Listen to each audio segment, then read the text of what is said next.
not believe in coming back, because I never imagined I would leave in the first place. They say depression creeps in slowly, like fog rolling into a quiet town before dawn. You barely notice it until everything is cold and gray. But for me, it came like a storm, loud, violent, unforgiving. I remember the first night it happened. It started, simply, with sleep, or rather, the absence of it. I lay in bed, eyes wide open, heart pounding for no reason. At first I told myself, it's just a rough day, you'll sleep tomorrow. But then tomorrow came, and I was still awake. Then the next day, and the next. Until a whole week had passed, and I had not truly slept. I don't mean light sleep. I mean zero sleep, not a wink. Just this constant buzzing in my head and this weight in my chest like something was wrong, but I didn't know what. And that was the most terrifying part. Because when your body is exhausted, your mind starts playing tricks on you. My hands would shake for no reason. My head felt like it was floating. I was angry at everything, everyone. But most of all, I was scared of myself. My heart began to race randomly. I checked my pulse once and it was over 140 beats per minute, just sitting still. I could hear it in my ears, thump, thump, thump, like a war drum inside my chest. I thought I was going to die. Maybe a heart attack. Or a stroke. But every time I went to the doctor, they told me, your body's fine, just stress. Just fatigue. Just stress. As if I could sleep it off. I remember standing in my kitchen one morning staring blankly at the coffee machine. I hadn't had a real meal in days. My whole body was trembling. I wanted to cry. But even my tears felt fake, like they didn't belong to me. Something inside me had changed, or maybe something had broken. I wasn't myself anymore, and that's when the thought first hit me. What if this is just who I am now? That thought terrified me more than death, because death is a moment. But this was like drowning in slow motion, with no one, seeing you sink. I tried to explain it to people, friends, family, even doctors, but the words never landed the way I needed them to. They'd say, just try to relax. Go for a walk. Take a vacation. How do you explain to someone that you are scared of your own mind? That your body is exhausted but your brain won't shut up? That every second feels like a scream you can't voice? I started to wonder if I was going crazy. But what scared me more was the silence. The absence of understanding. The loneliness that pressed into me harder than any symptom. And here's the truth no one tells you. Depression doesn't always begin with sadness. Sometimes it begins with confusion, with fear, with a creeping sense that the ground beneath you is shifting, and no one else can feel it but you. But what I didn't know then was that this chaos inside me was just the surface, just the beginning. The real storm hadn't even begun.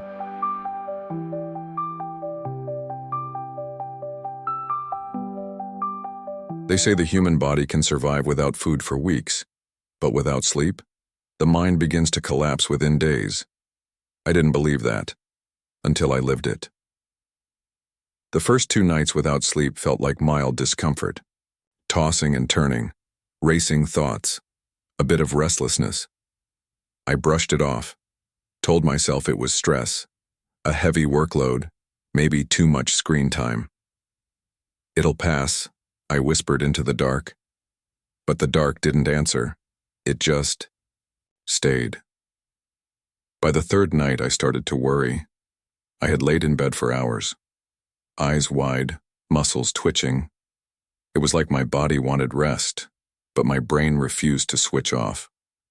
Thoughts were circling like vultures, memories, what-ifs, regrets, even songs I didn't remember liking. On the 4th night, I stopped pretending. I knew something was wrong, because it wasn't just insomnia anymore. It was dread. A bone-deep feeling that something awful was coming. And I didn't know what. I tried everything. Warm tea, no caffeine, no phone, breathing techniques. I even tried forcing myself to stay awake during the day just so I'd collapse at night. but I didn't collapse. I just hovered, half alive, half dead. By day 5, I started to break. My body was dragging itself through hours, barely functioning. At work, I couldn't focus. I'd start a sentence and forget how it ended. I'd stare at emails without understanding the words. The smallest sound made me jump, like my nervous system was raw and exposed. But the worst part was the rage, not the loud, dramatic kind. No, it was a quiet, seething anger that simmered under everything. I hated myself. I hated the sun for rising. I hated the world for continuing to spin while I was unraveling. And then, something terrifying happened. I felt my heart beating. Not like you normally feel it. This was different. It was loud, like someone had placed a subwoofer in my chest.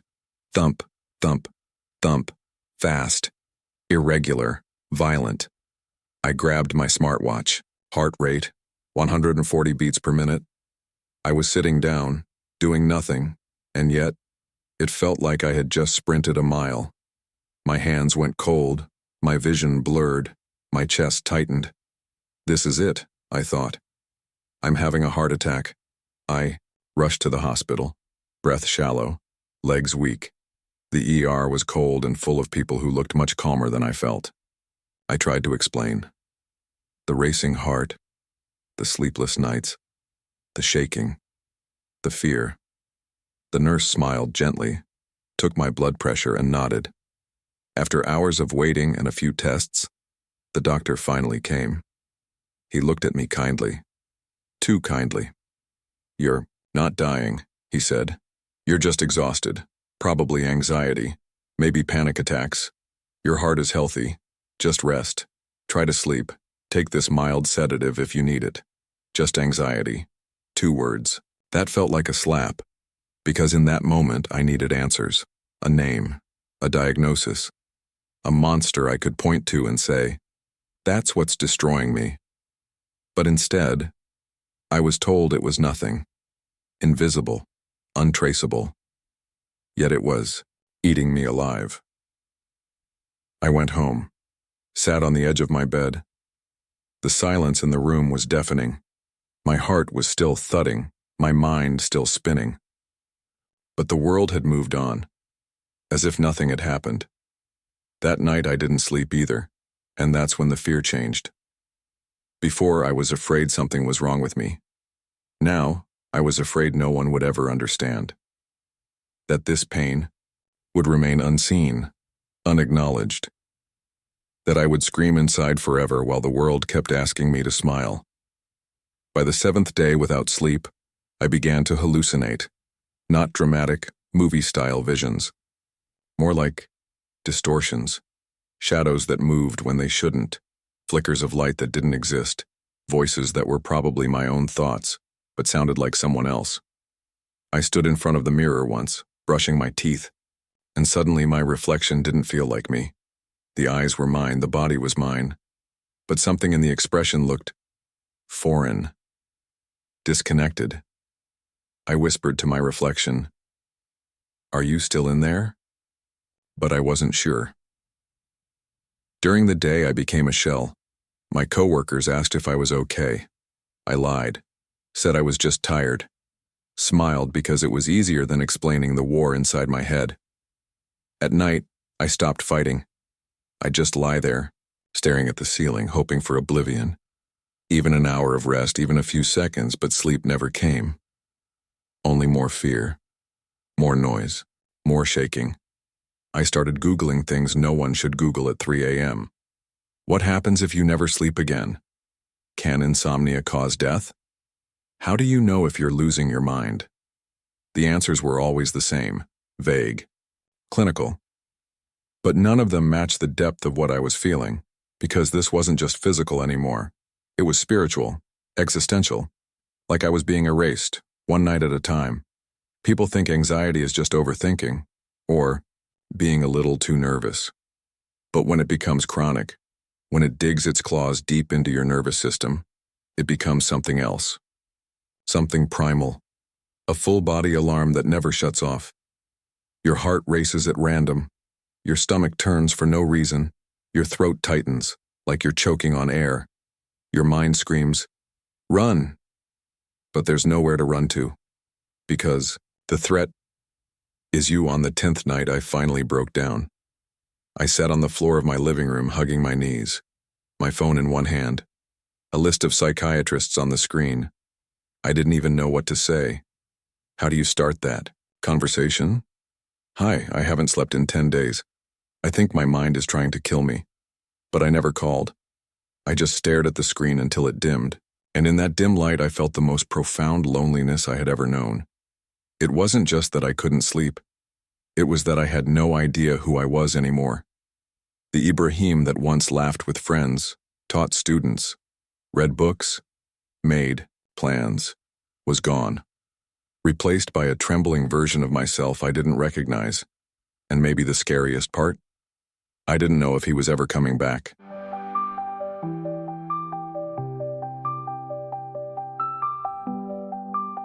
The days started blending into each other, not because I was busy, but because I no longer felt anything. There was no happiness, no sadness, no anger, just nothing. An emotional numbness that wrapped around my mind like cotton, dull, quiet, and terrifyingly empty. At first, I welcomed it. After the chaos of the racing heart, the shaking hands, the insomnia, silence felt like a relief. But very quickly I realized this wasn't peace. This was absence. And absence can be much scarier than pain. I would wake up, if you could.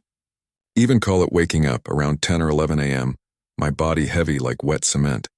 Some mornings I didn't even get out of bed. I just lay there staring at the ceiling, waiting for the hours to pass. Sometimes I'd pick up my phone and scroll, not because I cared what I saw, but because the motion gave the illusion that I was alive. I stopped caring about food. I'd go a whole day on a slice of bread and some tea, not out of discipline, but because even hunger felt distant. It was like my body and mind were no longer talking to each other. Music didn't sound the same, movies didn't move me.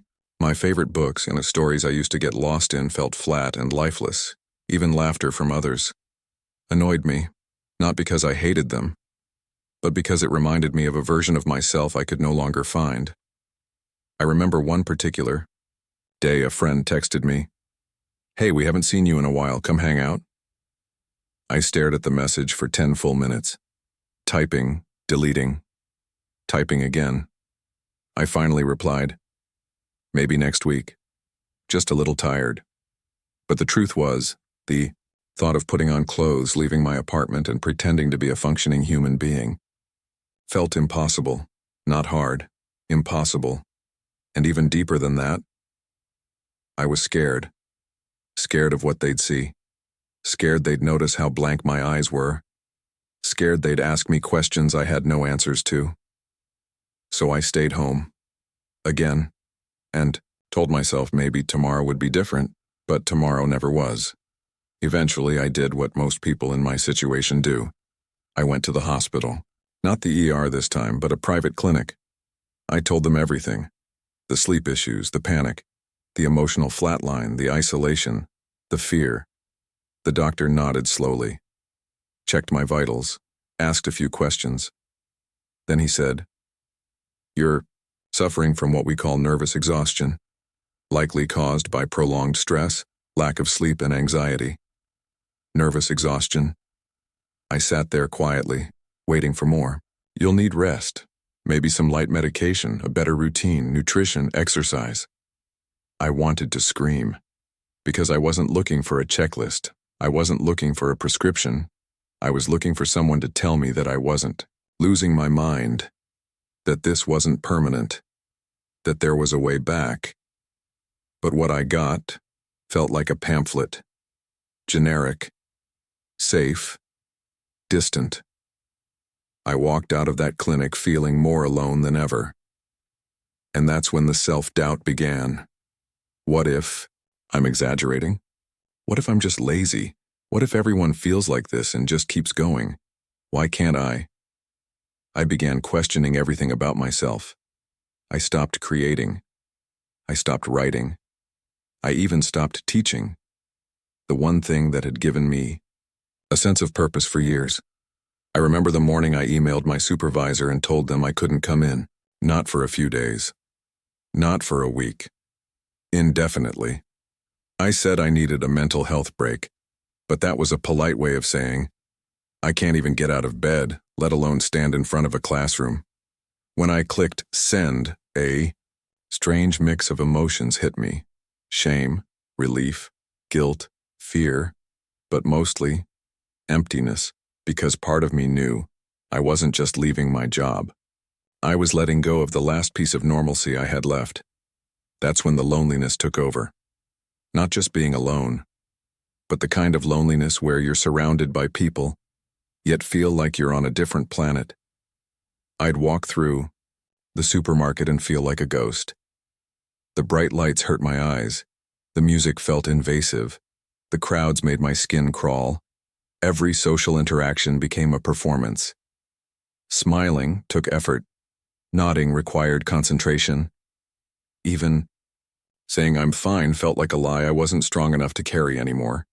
At night, I'd lie in bed, eyes open, wondering, is this my life now? Am I ever going to feel again?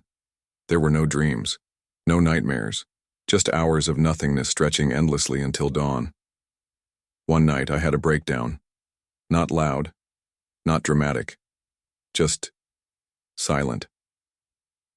I sat on the bathroom floor, back against the cold wall, and whispered into the dark, I don't know who I am anymore. I wasn't suicidal, not exactly, but I started understanding people who were, not because I wanted to die, but because I didn't want to keep existing like this. There's a difference. And if you've ever been there, you know exactly what I mean. Eventually, even my family started noticing. My mother called more often, her voice softer than usual. My father sent me old pictures of childhood, of better days. My sister offered to come visit. I kept saying no, not because I didn't want them, but because I was ashamed. I didn't want them to see me like this version of me, hollow, slow, broken. They remembered me as strong, as driven, as kind. And now? I couldn't even fake a smile. I felt like I had failed them, like I had failed myself. Somewhere deep down, I still hoped it would pass. That one morning, I'd wake up, feel normal, take a deep breath, and the world would look beautiful again. But that morning never came. And slowly, terrifyingly, I started to wonder, what if this isn't a phase? What if this is just who I am now?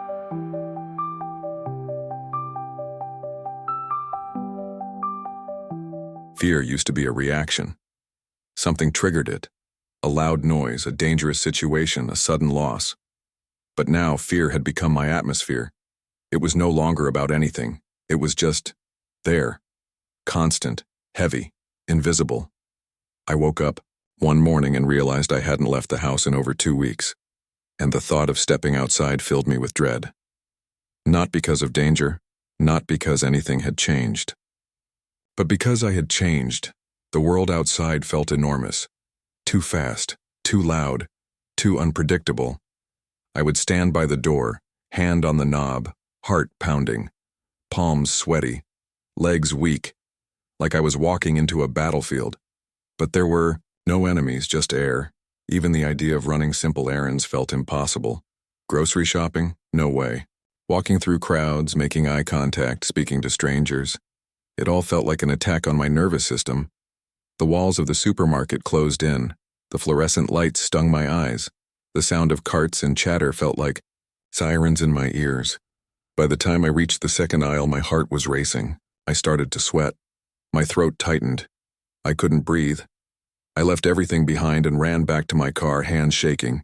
Sat there for 10 minutes, gasping for air, convincing myself I wasn't dying. That was my first full-blown panic. Attack in public. And after that, I stopped going out altogether. That's when the agoraphobia began. It's not just the fear of open spaces, it's the fear of losing control in front of others, of collapsing, fainting, going crazy, with people watching. So I stayed home, day after day, week after week. But the walls weren't comforting. They became a cage. I paced around like a trapped animal, from the bed to the couch, from the couch to the bathroom, every movement mechanical, every hour endless. There were days I didn't open the curtains, nights when I kept every light on, afraid of the darkness outside and inside. Physically, my body was screaming. It didn't matter how calm the room was. I was constantly in fight-or-flight mode, heart palpitations for no reason, sweaty palms, muscle spasms, shortness of breath, random dizziness, and a stomach that never felt settled. Some mornings I'd wake up with such intense nausea I couldn't even drink water. Other times I'd have to rush to the bathroom multiple times a day, not because I was sick, but because my anxiety was wreaking havoc on my gut. I learned a term during this time: autonomic nervous system dysfunction. The system that controls involuntary body functions, heartbeat, digestion, breathing, was completely out of sync.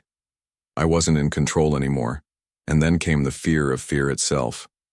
I was terrified of being terrified. Every slight discomfort, a twitch, a skipped heartbeat, a dizzy spell, was a potential catastrophe. I thought I had cancer, a brain tumor, a heart condition, something, anything. I visited multiple doctors, ran dozens of tests, blood work, MRIs, heart scans, all normal. "You're healthy," they said. "Maybe it's just stress." Just stress. That phrase followed me like a ghost. People say, just go outside, just face your fear, just breathe. But they don't understand what it's like when your entire body rebels. When stepping outside feels like standing on the edge of a cliff. When sitting in a car feels like being trapped in a coffin. When a phone call feels like shouting into a void. Even talking to friends became exhausting. I couldn't keep pretending I was okay. Couldn't keep explaining something they couldn't see. They'd say things like, "Maybe you're overthinking. Try to stay positive. You're stronger than this." But they didn't see me at 3 a.m., lying on the floor, clutching my chest, wondering if this time it was finally happening. The heart attack, the breakdown, the end. They didn't hear the endless monologue in my head. What's wrong with me? Why won't this stop? What if I'm broken forever? I avoided mirrors. I didn't like what I saw. Sunken eyes, pale skin, a permanent look of worry. I looked like someone I wouldn't trust, someone I wouldn't want to talk to, someone I didn't recognize. I'd whisper to my reflection, "Just hold on, just one more day." But some days, even that felt like too much to ask. One evening I tried to force myself to go for a walk, just a few steps outside, just around the block. I got as far as the front gate, and then it hit me, like a wave crashing over my chest. My heart sped up. My vision tunneled. My legs trembled. I turned back inside, shut the door, slid down to the floor, breathless, and that's when I said it out loud for the first time. I'm scared of everything. Not in a dramatic way, not in a childish way, but in the deepest, most primal way you can imagine. I was scared of people, scared of places, scared of living, scared of dying, scared of my own body, because it had become a stranger, unpredictable, unstable, untrustworthy. That night I lay in bed thinking, if I stay like this much longer, I might not make it. Not because I wanted to end my life, but because I was running out of reasons to keep enduring it. This wasn't sadness. This wasn't laziness. This wasn't weakness. This was survival. Every breath, every heartbeat, every step was a war, and I was fighting it completely alone. But somewhere deep inside, a small voice remained, faint, fragile, but real. It whispered, there has to be a way out. And maybe that voice was the only thing that kept me going. Not hope, not strength, just the unbearable weight of not wanting to feel like this anymore.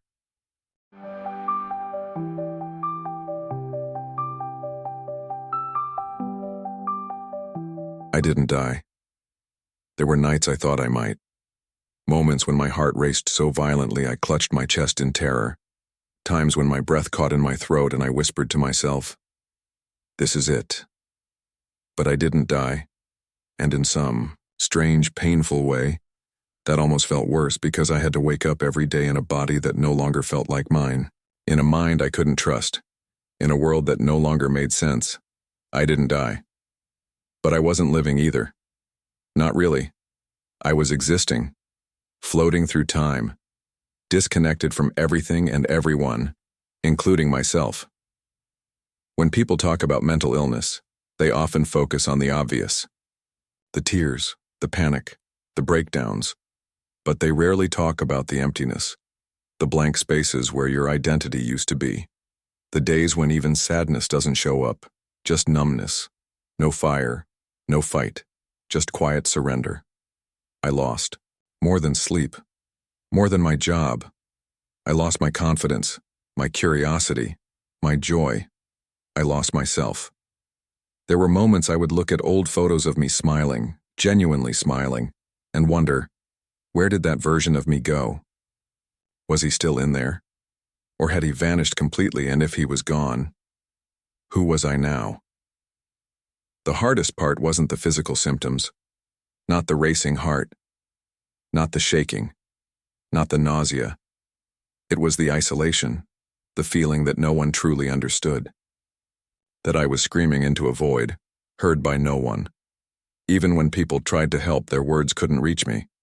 Not because they didn't care, but because I was so far gone, I didn't know how to be reached.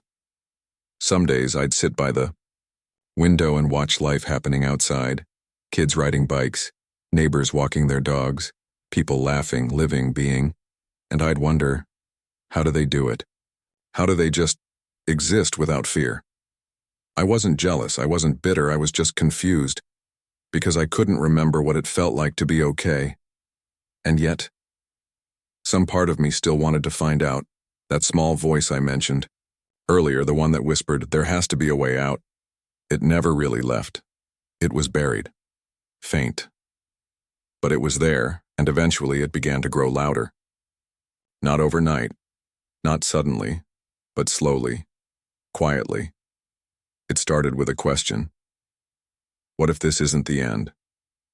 And then another. What if there's something waiting for me on the other side of this pain?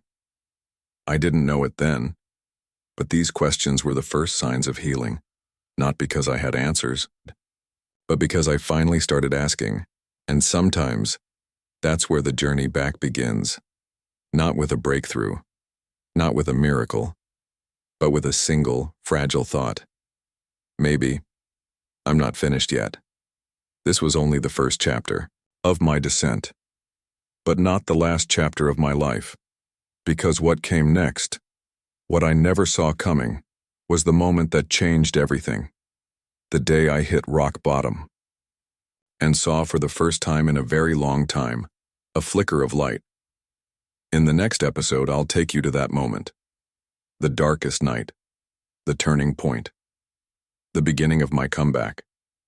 Stay with me. It's just getting started.